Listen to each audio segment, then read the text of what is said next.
Salut tout le monde! Autour de nous, il y a des gens qui prennent soin de ce qui s'apprête à naître et d'autres qui s'occupent de choses qui sont pas mal sur le bord de mourir. Bien, cette semaine, on rencontre deux de ces personnes. Bienvenue aux Faiseurs de paysages.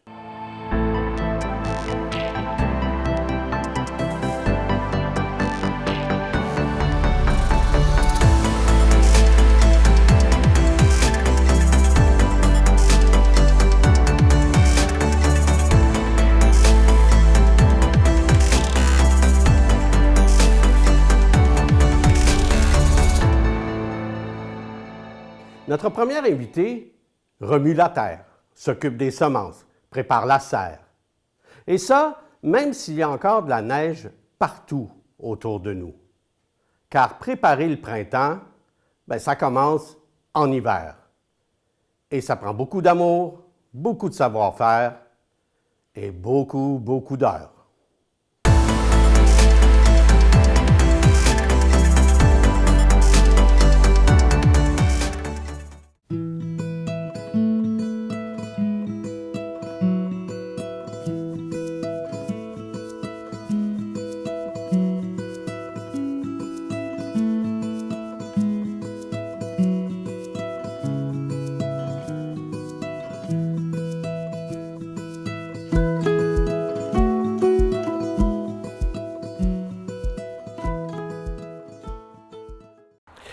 Donc, on est aujourd'hui au serre Isabelle Gagnon à Château-Richer, sur l'avenue Royale.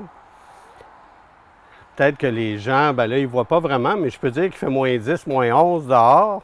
Pourtant, on est habillé quasiment au printemps. Puis, qu'est-ce qu'on peut bien faire dans une serre en plein hiver? C'est ça l'idée, justement, Madame Gagnon. Avant de rentrer dans la serre, j'allais vous dire que votre première tâche aujourd'hui, c'est de nous faire sentir au printemps. C'est déjà fait. Il fait quand même assez chaud ici. Oui.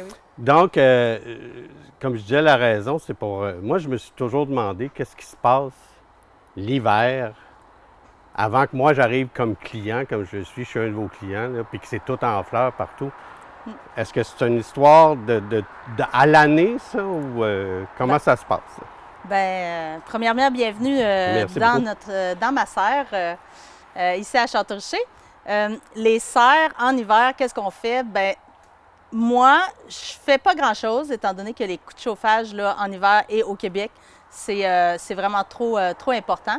Donc, pour mon entreprise, en hiver, on est en mode hibernation. Okay. En hiver. Mais rendu au début du printemps, là, comme à la veille du printemps, comme on est aujourd'hui, là, début mars, on commence déjà là, à préparer toute notre saison là, qui va débuter là, déjà la semaine prochaine. OK. On parlait tout à l'heure, je me suis dit, on va en glisser un mot. Il faut quand même, il y a de l'entretien à faire. J'imagine qu'il y a de la neige qui s'accumule et tout ça sur le toit des serres et vous n'avez plus qu'une. Oui. Ça aussi, j'imagine qu'il y a un entretien quelconque à faire. Tout à fait. L'hiver, on est vraiment à la merci de Dame Nature. Si elle décide qu'il y a beaucoup de neige, nous, il va falloir entretenir les bâtiments, déneiger sur les côtés des serres. Puis pour les toits, il fut jadis un temps où je montais sur les toits pour aller déneiger à la pelle tout ça. Ah oui. Mais là, j'ai acquis un petit peu de sagesse, puis j'ai décidé plutôt de chauffer quelques jours. Des fois, après une grosse bordée de neige, le lendemain, si la température est clémente, je vais plutôt opter pour le chauffage. On chauffe toute la journée, une journée douce là, de moins 2, moins 3, moins 4. Ça, c'est idéal parce que les serres, c'est très mal isolé. C'est seulement un plastique là, qu'on gonfle un petit peu d'air entre les deux toiles. Fait que ça... OK, c'est comme une double vitre? Comme... Je pense qu'une vitre, c'est plus isolant qu'une plastique. Oui, non, mais je veux dire, il y a quand même un espace d'air entre les deux. Sur tous les côtés, ouais. Okay. Et le toit, c'est ça qui fait mon isolant, là, qui équivaut environ à R2. Ah, OK, oui, je comprends. R2, là, comparativement aux maisons là, qui sont R40, les toits. Là, je regarde tout le tour avant d'aller vraiment sur les tâches qui vont amener à vos fleurs au printemps. Qu'est-ce qu'il y a ici? Je regarde, il y a plein d'affaires au plafond et tout ça. C'est-tu des crochets? C'est-tu pour arroser? Ça m'a toujours intrigué. Je vois des tuyaux. Oui. Je vous laisserai faire le tour de ça un petit peu. Là. Ça, c'est un sujet passionnant pour moi. Là, la mécanique de la serre, là, ça, c'est de loin ce que je préfère. On a plein de... Ça, c'est tous les petits tuyaux qui est suspendus derrière moi. C'est le système d'irrigation automatique. Okay. Fait que, au début, le automatique, c'est moi. C'est moi qui dis quand les plants sont trop bébés, là, que les racines sont petites. C'est moi qui va dire, OK, toi, je t'arrose, toi, t'en as déjà. Puis là, ben, c'est vraiment comme une danse. Là, on arrose lentement, manuellement, là, chacun des petits pots. Ah, vous prenez chaque petit bout à la main, là? Oui. OK, je comprends. Puis, au stade petit, là, les jardinières aussi, là, on les arrose toutes à la main. Puis, à un moment donné, quand le système racinaire s'est bien fait dans le pot de la jardinière, puis que les plantes ils ont une belle repousse et qu'on a activé la première taille, à ce moment-là, là, je peux commencer à aller apporter de l'eau, là, un arrosage sur l'automatique qui m'évite d'avoir à le faire manuellement chacun. Parce que plus la saison va avancer, plus la chaleur va s'accroître, puis plus les plantes vont avoir un besoin en eau là, assez élevé. Fait que ça, là, le système d'irrigation, là, ça m'a sauvé facilement 2 heures d'arrosage par jour. Et quand je vois des crochets, c'est parce que vous avez des jardinières, là, j'imagine. Ouais. C'est ça, c'est ça. Okay. Bien, pour avoir des belles jardinières toutes bien développées, bien, c'est comme, il faut que chacune, elle ait son espace. Fait que, en installant toutes les jardinières sur la même tige, sur la même rangée, là, sur le même tube, on s'est rendu compte que les côtés des bouquets, ils n'étaient pas parfaits, puis ils se faisaient un petit peu compétition. Fait que quand on en décrochait un, bien, on se rendait compte que sur le dessus, il était beau, puis sur les côtés, il était comme un peu allongé, là, étiolé. Fait que, en les mettant en diagonale, là, une en haut, une accrochée sur le crochet, et la suivante en haut et l'autre ensuite en bas. OK, je comprends. Bien là, comme ça, là, en les alternant comme ça a réglé le problème. Puis tout le monde est heureux. Il n'y a plus la compétition avec le voisin. Puis là, ils se développent eux-mêmes, vraiment en fonction de toute la lumière qu'ils peuvent capter. Ça veut dire que même les plantes font comme les arbres dans la forêt. Hein? Tout le monde veut sa lumière puis tasse l'autre. Tout à fait. Donc, justement, vous avez dit tout à l'heure, on est le... Je sais quoi? On est la première de mars. Là. Le 5. Le 5. Et puis... il y a déjà des gens dans votre serre, donc j'imagine qu'il y a des activités qui commencent en vue du printemps. Oui, aujourd'hui, c'est le jour 1 là, pour le départ de ma saison 2026 de fleurs annuelles. Alors, on se prépare tranquillement. On a déroulé nos tapis d'irrigation aussi. Puis, on a déjà commencé là, à remplir les pots avec de la belle terre là, de qualité professionnelle. Là, pour nos bébés plants qui vont arriver lundi prochain, lundi ou mardi, là, on attend. Là. Ça, c'est une perle, là, cette machine-là. Depuis qu'on a ça, là, on a sauvé 3 semaines d'ouvrage.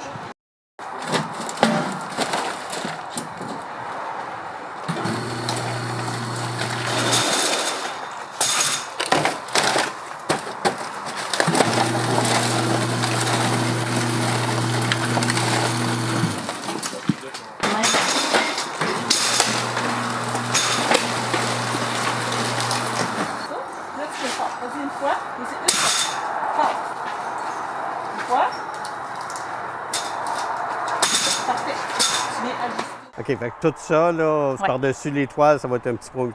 Oui, des plateaux avec des pots, oui. OK.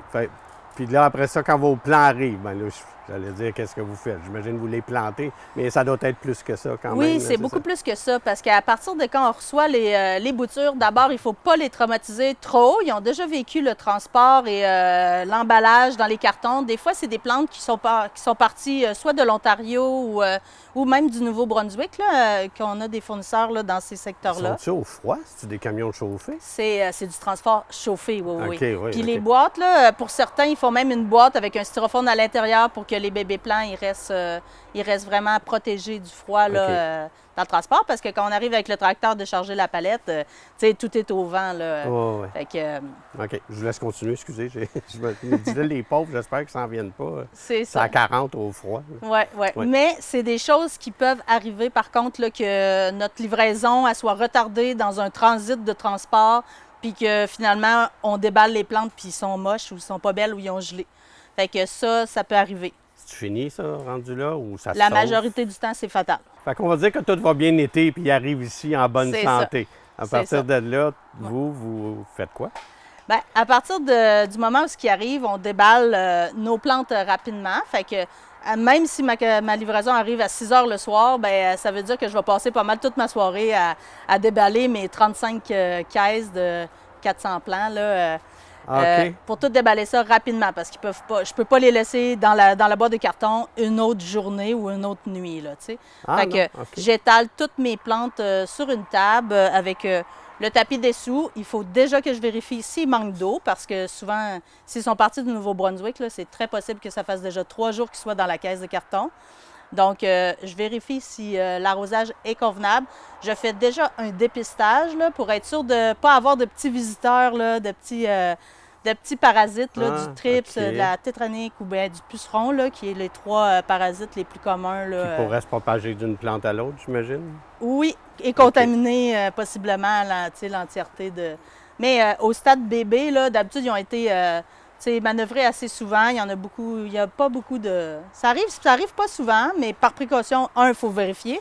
Et deux, il faut faire un trempage là, dans une solution là, qui va neutraliser les éventuels visiteurs. Les Fait que, visiteurs, OK. si ça ne réduit pas à 100 la populace, au moins on a un contrôle, puis aussi on a déjà fait une intervention. Fait que- OK. Puis y a-tu comme des dates d'arrivée? J'imagine que c'est pas chaque plante ou chaque fleur qui a Ouais. besoin du même temps pour être prête pour votre serre magasin. Oui, il y a deux variantes à cette chose-là. D'abord, je planifie stratégiquement les arrivées des plantes en fonction de, soit la durée que la plante elle a besoin, mais tu sais, comme dans les annuels, là, les plantes, ils vont pas mal arriver en même temps, tout en même temps. C'est juste que moi, pour faire un beau bouquet suspendu, gros 22 pouces de fleurs mélangées, j'ai pas le choix de les mettre de bonne heure dans les côtés dans les côtés des pots.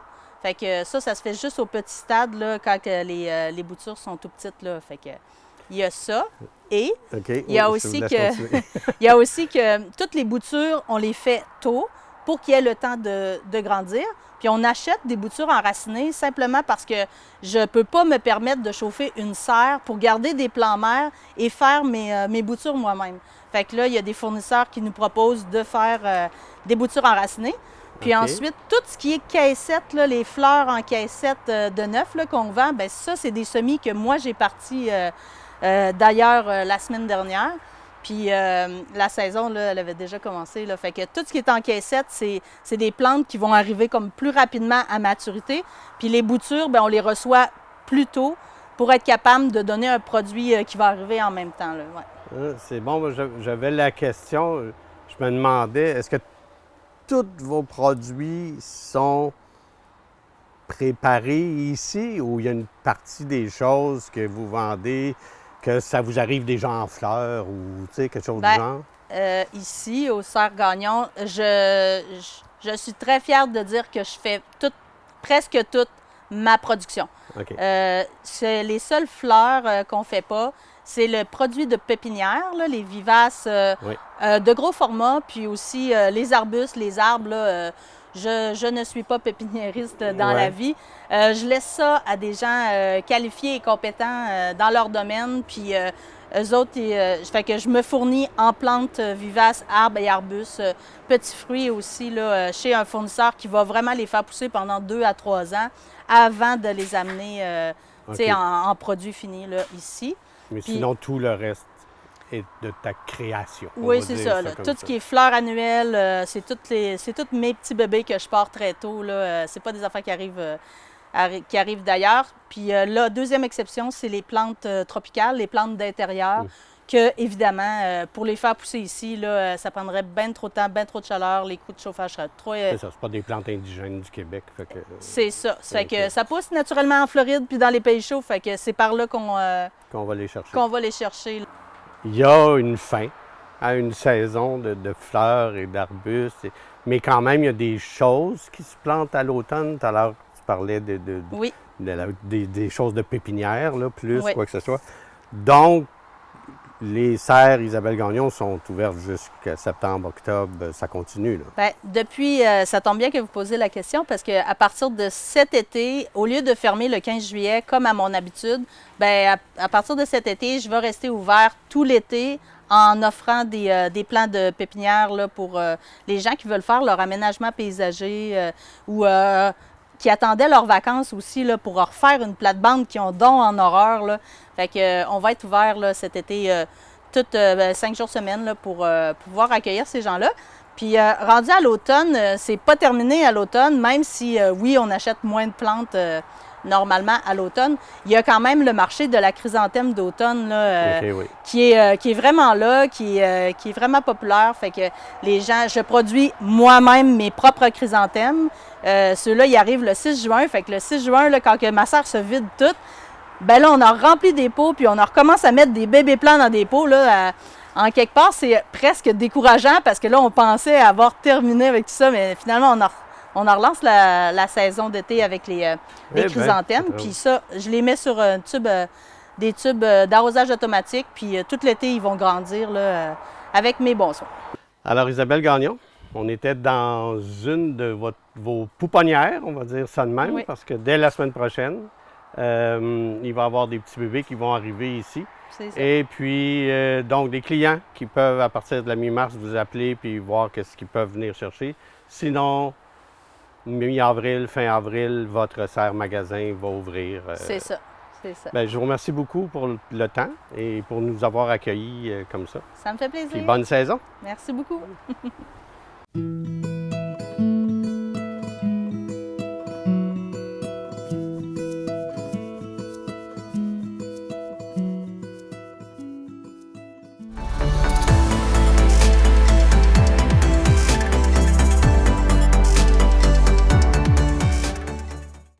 Notre deuxième invité, du fond de son atelier silencieux, avec ses mains agiles, donne une seconde vie aux choses que nous, on était pas mal proches de mettre au vidange. Allons à sa rencontre.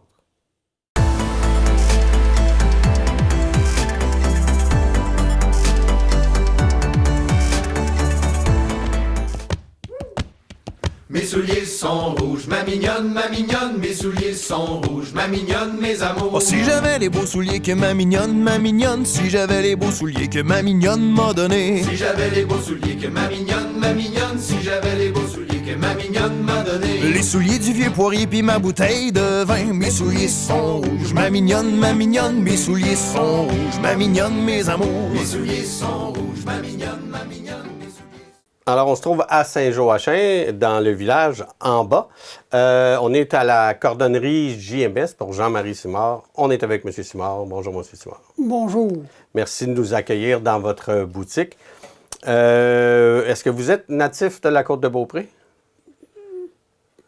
Non, je suis né à Québec. OK. Et c'est vers l'âge de 5 ans que je suis arrivé à Saint-Tite-des-Caps. Et j'ai été à l'école à Saint-Tite jusqu'en 7e année. Là, tu sais, là, à l'époque, là, on n'avait pas d'autre chose que ça. Et je suis redéménagé à Québec, que je devais avoir 14 ans. Et j'ai fait un petit peu toutes sortes de jobs. J'ai travaillé dans l'arpentage sur la construction des routes. Puis à un moment donné, j'ai décidé que je voulais améliorer mon sort. Je suis allé à l'école, des cours subventionnés par le chômage. Puis c'était mécanicien de machine fixe. Ça comprend les gros balleurs, le chauffage, la climatisation, le confort des gens. Et j'ai tombé au cégep de Sainte-Foy. Et j'ai été chanceux. C'était deux vieux monsieur qui prenaient leur retraite. Fait que j'ai tombé chef de la chaufferie à peu près un an et demi après mon entrée au cégep. Et j'ai fait ça pendant une douzaine d'années. Et puis en 80, j'habitais à Saint-Tite-des-Caps et puis je voyageais Saint-Tite-Sainte-Foy. Mon Dieu, OK. C'est un bon trajet à tous les jours. Oui. Et en revenant de mon travail, je jouais pancarte à vendre, le cordonnier à Saint-Tite. J'ai dit, j'aimerais ça prendre une pré-retraite là-dedans. Fait que j'ai été trouver le cordonnier. J'ai dit, moi, acheter ta cordonnerie tout de suite, puis ta maison dans un an. Et j'ai dit, ça va te permettre d'habiter ici encore un an, puis tu vas travailler gratis pour moi, tu vas me former comme cordonnier. Il a trouvé mon projet intéressant.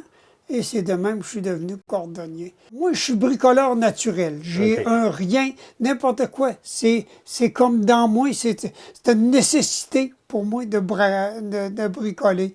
Et quand je suis arrivé là-bas, là, il y avait comme pratiquement rien à m'apprendre, sauf que, tu colles les chaussures, faut que tu utilises la façon qu'on la colle à travail, ces affaires-là. Tu sais, c'est surtout ça. Il y a quand même des détails à savoir. Étant donné que Saint-Tite, c'était petit, il n'y avait pas beaucoup de cordonnerie. On faisait de la cordonnerie une journée par semaine. Le restant du temps, on faisait du rembourrage. J'ai fait pendant 12 ans de cordonnerie à Saint-Tite. OK. Et j'ai vendu à mon gendre de la cordonnerie pour prendre ma retraite. OK. En 2002. J'ai placé mon argent à la bourse pour vivre de mes rentes.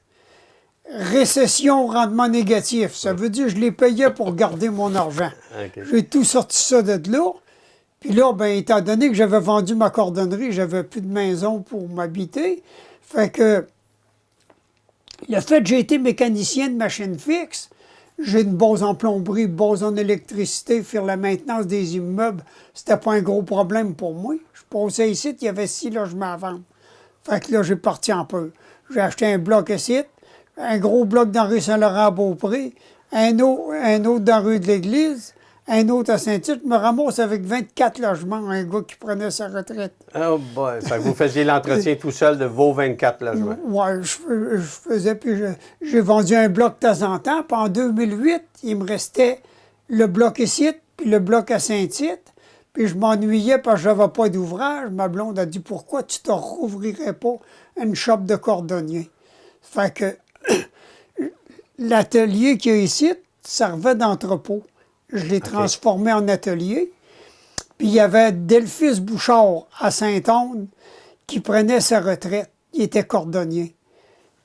J'ai été voir Delphis, puis j'ai acheté son inventaire. Après ça, tu avais Jerry Racine sur le boulevard Saint-Onde, pas loin du salon funéraire. Il prenait sa retraite lui aussi. J'ai acheté Jerry, son inventaire. Puis mon gendre est retourné aux études d'un ordinateur. Il faisait plus de cordonnerie lui non plus. Fait que j'ai racheté toute la mécanique de cordonnerie de mon gendre aussi. C'est une bonne manière de se débarrasser de la compétition, ça. On les achète, on devient tout seul. C'est ça. Fait que là, vous êtes en train de me dire quand que tu vous êtes... prends leur retraite, ils coûtent pas cher à acheter. Fait que vous êtes rendu le seul cordonnier de la région? Puis là, j'ai trié les meilleurs outils des 3 cordonniers, puis le kit, et ça a fait en sorte que j'étais full équipe et très bien équipé. OK. Puis là, vous êtes rendu tout seul cordonnier sur toute la côte? Toute la côte de Beaupré au complet. Tu vas à Québec, à Baie-Saint-Paul, si tu veux un cordonnier. Autrement, t'es poigné pour faire affaire avec moi. Il y a peut-être pire dans la vie. Fait là, tout à l'heure, je vais vous demander, c'est parce que ça, je vais le dire, là, l'autre fois, je suis venu comme client, puis on a jasé, puis j'ai été un petit peu impressionné par plein de petites inventions que vous avez ici. Là, on va en parler dans quelques secondes. Mais avant, sans vouloir sauter trop d'étapes, est-ce que vous allez vendre d'ici ou vous allez finir votre vie cordonnier? Ou c'est quoi? Vu que vous avez acheté beaucoup, allez-vous vendre pour faire un peu d'argent à la dernière minute? Ou, Non. J'ai vendu tous les blocs. Quand j'ai atteint mes 80 ans, j'ai même vendu l'immeuble que j'habite ici présentement. Je suis devenu locataire. Mais j'ai conservé ma shop de cordonnier pour mon plaisir. Et si quelqu'un arrive à un moment donné et il vous dit « Je veux acheter votre inventaire vous n'êtes pas prête à ça. On continue à être cordonnier encore une couple d'années. En tout cas, je réfléchirais quand même, tu sais, mais c'est comme nécessaire pour moi de bricoler. Je suis bricoleur naturel. C'est dans moi. J'aime mieux ça que de regarder à la TV. J'aime mieux ça que de jouer à l'ordinateur. Faire de la cordonnerie, pour moi, c'est un loisir. En parlant de loisirs, un de vos loisirs parallèles, mais qui va avec votre métier, mais je comprends l'affaire que vous êtes bricoleur. Quand vous voyez un problème, vous dites, ouais, il y a une manière de régler ça. Il y a juste des solutions, il n'y a jamais de problème. C'est ça. Puis les solutions, vous ne les achetez pas, vous les inventez, vous les créez. J'ai modifié les pinces, je les ai fabriquées pour qu'elles servent à zipper un zipper. Et la solution, c'est que je me sers de ça surtout dans les chaussures. Mettons que tu as enlevé ta boîte, tu n'as pas baissé ton zipper assez, puis là, ça a fait en sorte que la chaîne du zipper est arrachée de sa base d'un côté, le chariot est sorti de son orbite, et pour remettre tout ça en place, ben, j'enlève les 2 barrures en haut du zipper. Ça, c'est ce qui bloque le chariot, là, qui fait que ça ne sortira pas. Oui. OK, c'est ça. Les petites barrures, ben, tu as ça ici. Ah, ben oui, OK. Tu as ça ici comme barrure. Là. Tous les chariots sont là. C'est pour empêcher le chariot de sortir de sa place. OK. Après ça, vous prenez vos pinces. Et après ça, je prends mes pinces, puis je zippe le zipper. Voilà. Les pinces, ils font le job. Fait que finalement, vos pinces, là, ce qu'il y a au bout, c'est un chariot. Le bout de votre pince, finalement, vous avez mis comme un chariot au bout. Oui. Fait qu'une fois que vous avez fait ce que vous venez de faire là, vous re-rentrez un chariot en haut. Tout ce qui me reste à faire, c'est que normalement, là, les boîtes y arriveraient ici. Tu sais, là, je mets le chariot neuf. Ah, OK. Parce que c'est ça, le chariot, il ne pourrait pas reculer sinon. Là, il peut reculer si parce que tout le zipper est est fermé. dézippé, le chariot, il ne recule pas. Ah, OK, je comprends. Le chariot, il est fait pour zipper. Il n'est pas fait pour dézipper. Il est fait pour dézipper. Mais quand c'est dézippé, il ne peut pas... Oui, non, je comprends. Il faut que toutes les dents se rencontrent en quelque part pour qu'ils... Puis si mon zipper est le double de grosseur de ça, là, vous avez une pince j'ai modifié différentes grosseurs. Ça, c'est les plus petits. Là, c'est du numéro 3. Ça, c'est du numéro 5. Et, regarde, j'ai même du numéro 10. OK, là, ça peut aller gros. Là. OK, c'est bon. Fait que vous pouvez même faire supposons des sacs de sport ou des gros zippers comme ça. Je me suis organisé pour que j'ai pas de limite nulle part. OK. Passe par l'autre bord!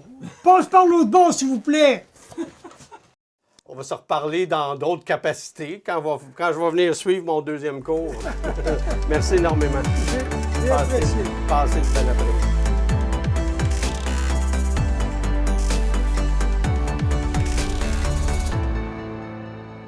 Et voilà, c'est déjà tout pour cette semaine. Soyez des nôtres prochainement, alors que nous irons à la rencontre d'autres faiseurs de paysages.